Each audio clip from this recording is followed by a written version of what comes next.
छत्रपती संभाजीनगरमध्ये इम्तियाज जलीलांच्या गाडीवर हल्ला, उमेदवारी न मिळाल्यामुळे नाराज कार्यकर्त्यांकडून हल्ल्याचा प्रयत्न, तर जलील यांचा शिरसाट आणि अतुल सावेंवरती आरोप.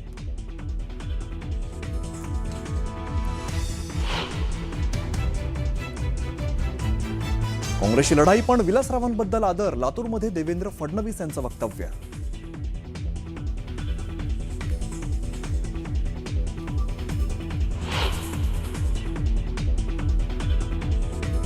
अंबरनाथ नगर परिषदेत शिवसेना शिंदे पक्षाला धक्का देत भाजपाची काँग्रेससोबत युती, राजकीय वर्तुळात विरोधकांकडून भाजपावर टीकेची जोड. दरम्यान काँग्रेसच्या प्रदीप पाटलांचं निलंबन.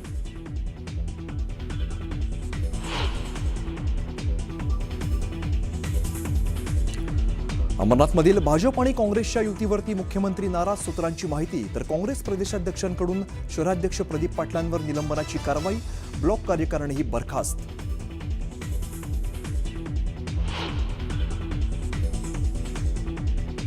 अकोल्यातल्या अकोटमध्ये भाजप आणि एमआयएम आले एकत्र, नव्या आघाडीवरून विरोधकांकडून भाजपावर टीकेची जोड.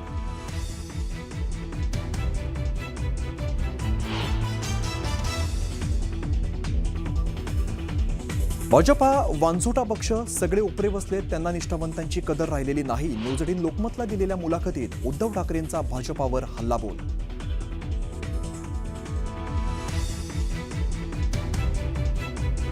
मुंबईचा नियोजन शून्य विकास सुरू, हा विकास नाही तर विनाशाकडे वाटचाल. उद्धव ठाकरेंची न्यूज 18 लोकमतला दिलेल्या एक्सक्लुझिव्ह मुलाखतीत टीका.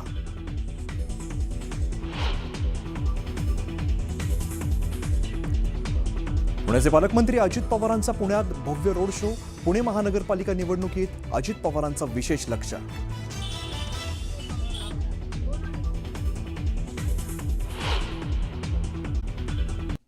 पुण्यात एक सविस्तर बातमी पाहूया. अंबरनाथ नगर परिषदेमध्ये शिवसेना शिंदे गटाला भाजपानं धक्का दिलाय. शिंदे गटाला बाजूला ठेवत भाजप आणि काँग्रेस ही अंबरनाथ नगर परिषदेमध्ये एकत्र आली आहे, त्यामुळे खळबळ उडाली आहे. काँग्रेसच्या जोरावर भाजपा अंबरनाथ नगर परिषदेमध्ये बहुमतात येणार आहे, तर यावर शिवसेना शिंदे गटानं देखील प्रत्युत्तर दिलाय. ही अभद्र युती असल्याची टीका शिवसेनेनं केलेली आहे. ही युती शिंदे गटाच्या चांगली जिव्हाळ्यात लागल्याचं दिसतंय.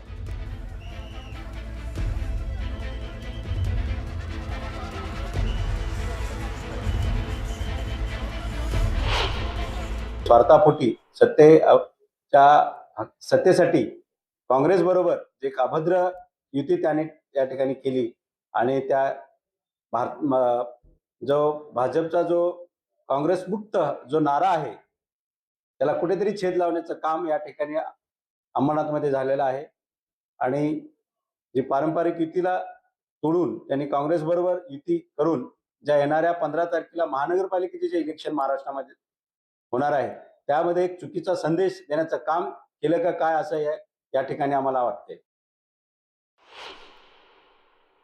यांच्याबरोबर युती केली असती तर ती अभद्र युती झाली असती. जनतेला दिलेल्या विश्वासाला तडा गेला असता. कारण की जनतेला आम्ही सांगितलं होतं ही भ्रष्टाचार आणि भयमुक्त अंबरनाथ करणार. जर यांच्याशी आम्ही युती केली असती तर नक्कीच ही अभद्र युती ठरली असती. परंतु अंबरनाथच्या विकासासाठी आम्हाला हा गट एकत्र करून आम्हाला या अंबरनाथच्या विकासाला एक चालना द्यावी लागली. दरम्यान अंबरनाथमध्ये भाजपानं काँग्रेससोबत युती का केली याचं उत्तर भाजप नेतेच देऊ शकतील, अशी प्रतिक्रिया श्रीकांत शिंदेंनी दिली आहे. ऐकूयात. नगर परिषद में युति नहीं हुई, लेकिन महानगर पालिका में मैक्सिमम जगह पर ये युति हो, क्योंकि युति के कार्यकर्ता हमेशा लोकसभा हो या विधानसभा हो एक साथ आकर काम करते हैं. जब कार्यकर्ता का चुनाव होता है तब कार्यकर्ता को ऐसा लगता है कि तभी भी महायुति होनी चाहिए, तो इसलिए महायुति मैक्सिमम जगह पर है. अभी अंबरनाथ नगर परिषद में जो गठबंधन यहाँ पर हुआ है उसके बारे में अगर आप भारतीय जनता पार्टी के वरिष्ठ नेताओं को अगर पूछोगे तो वो अच्छे से आपको जवाब दे पाएंगे कि उन्होंने कांग्रेस के साथ जो है अलायंस क्यों किया. तो मुझे लगता है कि हमेशा शिवसेना ने अंबरनाथ में डेवलपमेंट की राजनीति की है. मीरा भाईंदरमध्ये भारतीय जनता पक्षानं एमआयएमला पाठिंबा दिला. पुढे मीरा भाईंदरमध्ये म्हणजे फडणवीस ओबीसी भाई भाई आणि आम्हाला ज्ञान देतात. अमरनाथमध्ये काँग्रेस आणि भारतीय जनता पक्ष एकत्र आलेला आहे. आता ते हिरवे नाही काय झाले. मीरा भाईंदर आणि अंबरनाथमध्ये ओबीसी आणि काँग्रेस बरोबर त्यांची चुंबाचुंबी जी चाललेली आहे, हा निकाल लागलेला आहे त्यांचा, मग आता हिरवे नाही झाले. मी जे म्हणतो ना, दुतोंडी गांडूळ आहे ते, आणि त्या पद्धतीनं त्यांचं राजकारण सुरू आहे. त्यांच्यात काही खरं नाही. मला आश्चर्य भारतीय जनता पक्षाचं वाटतं. त्यांना काँग्रेसमुक्त भारत करायचं होतं मोदींना. महाराष्ट्रात चित्र वेगळं आहे. एक तर अर्धी काँग्रेस त्याने भाजपात सामील करून घेतलेली आहे, आणि उरलेल्या ठिकाणी ते युती करतायत त्यांच्या बरोबर सरळ एमआयएम बरोबर. बघा, एमआयएम बरोबर सुद्धा भाजपनं कधी युती केली आहे का मुंबईच्या बाहेर, महाराष्ट्राच्या बाहेर मला माहित नाही, पण महाराष्ट्रामध्ये नवा पॅटर्न आहे. कुठे निवडणुकीनंतर जर स्थानिक आघाड्या जर होत असतील तर त्या आघाड्या करण्याच्या अनुषंगाने देखील त्यांनी आमची परवानगी घेतली पाहिजे, अशी सूचना सर्वांना दिलेली आहे. भारतीय जनता पक्षासोबत आम्ही कुठेही गेलेलो नाही आणि कुठेही जाण्याचा प्रश्न उद्भवत नाही. जी बातमी चालू आहे ती एकांगी चालू आहे, आणि या संदर्भामध्ये तिथले जे तालुका अध्यक्ष आणि जे उमेदवार आमचे लढले होते, यंदा त्या ठिकाणी या सगळ्या संदर्भामध्ये स्पष्टीकरण देखील आम्ही मागितलेलं आहे. नाही, मला आज मी त्यांचा अजून तपासलं नाही आहे. मला तपासावं लागेल की अंबरनाथमध्ये काय परिस्थिती आहे, तिथली स्थानिक परिस्थिती काय, यावर काय चर्चा झाली असेल, काय निर्णय झाला असेल, पण नक्की मी तपासून घेईल आणि यावर मग मला आपलं त्या ठिकाणी मांडता येईल. नवीन काहीतरी समीकरण होतील महाराष्ट्रामध्ये या महापालिकेनंतर.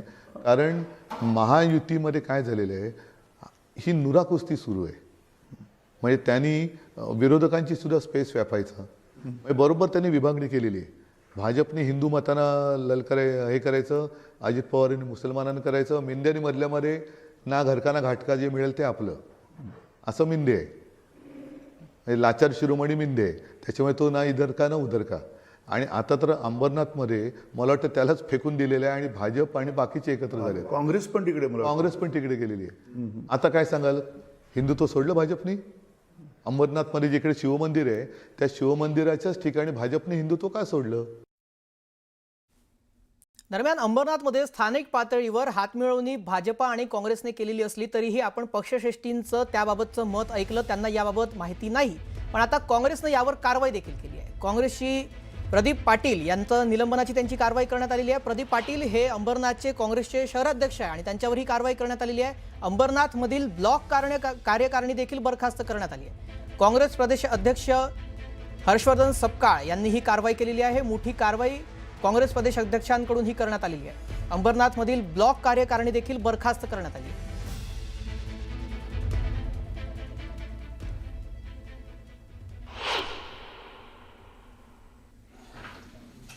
दरम्यान अंबरनाथ नगरपालिकेमध्ये भाजपा आणि काँग्रेसची युती झाली आहे. यावरून सीएम फडणवीस देखील नाराज असल्याची माहिती सूत्रांनी दिलेली आहे. काँग्रेसला सोबत का घेतलं याबाबत स्थानिक नेत्यांना मुख्यमंत्री विचारणा करणार आहे. स्थानिक नेत्यांना याबाबतची मुख्यमंत्री विचारणा करणार असल्याची सूत्रांकडून माहिती मिळते आहे. कारण स्थानिक पातळीवर ही युती करण्यात आलेली आहे. याबाबत पक्षश्रेष्ठींकडे अधिकची माहिती नव्हती अशी दोन्ही बाजूकडून बोलण्यात आलेलं आहे. बावनकुळेंनी याबाबत देखील मत व्यक्त केलं आहे. मात्र आता सीएम फडणवीस देखील यावर नाराज असल्याचं कळतंय आणि याबाबतची ते विचारणा स्थानिक नेत्यांना करणार आहेत.